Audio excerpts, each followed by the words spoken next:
Welcome back. I am so excited for this section because we're finally combining everything we know into one place. By the end of this, we have a unified understanding of how everything works in the world of web development. We have our front end, SmartBrain here with the sign-in page. And we have our app built in React.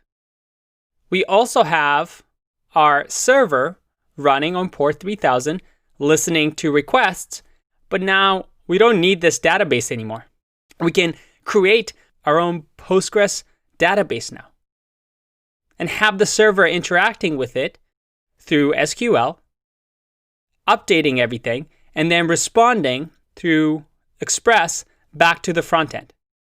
It's going to be so much fun. I'm so excited. But before we actually start to code anything, we have to design our database. Let's create a database, and we'll call it SmartBrain.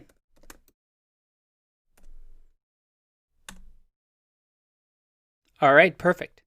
Now that we have our database created, I want you to think of these three separate things as their own individual computers that when we deploy is going to be different parts. We have our server living on a computer. We have our database living on a computer. And we can actually connect here to it. And we also have our app in a separate computer as well. So let's close this quickly and connect to our database, to our local host, and we called it SmartBrain. Click connect, and there you go. But no tables yet. To get started, as we did when we created our API design for our server, we really want to think about how our database would look. And we're using relational database here because, in my opinion, and in moving forward, relational databases are really, really good. Although databases like MongoDB are really easy to get started with and they're dynamic, you don't have to think too much about when you're starting off. I think relational databases offer a really strong way to think about how your app should be structured and how everything and all the pieces come together. It's a really, really powerful tool that I see the industry shifting back to more and more. Whether you use Postgres or MySQL or SQLite, all these databases are pretty much the same. They're super powerful, and we're going to do the exact same thing with our app because we're not necessarily storing information like LinkedIn or Facebook where everything is a document model. We have users that are interacting with each other, but within our app, we can have different things. We can have login information. If we expand our app, we can have maybe information about the type of images that they've submitted. Now, looking at what we've built, there's definitely a few things that we want to create. If we go back to our database example here, we have our users table, which we're going to have to create. But remember what I said about passwords and the way we store passwords. We don't necessarily want to create a user object or a user table with all these columns. We want to separate things out and connect them through foreign keys.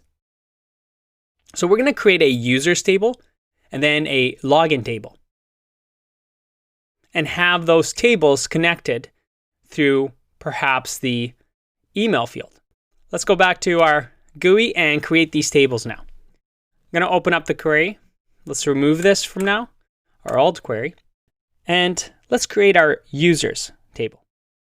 As you remember, it's create table users. I have brackets around here just so it's clean. And within here, I'll say ID is going to be serial, and this will be our primary key. We will also have name, and the name will give it a variable character of 100. We'll just assume that nobody's name is going to be more than 100 characters, which again, I don't think we will. Otherwise, our database will give us an error. We can also create an email field, and this will be a text. We also want to make sure that this is a unique email. Otherwise, we don't want to register the same user over and over. And it cannot be null. It must always be there, because this is what we're going to use in our login table. We also know that we want entries. And the entries can really be quite a big number. If we have a really dedicated user, well, then that person can keep submitting those photos.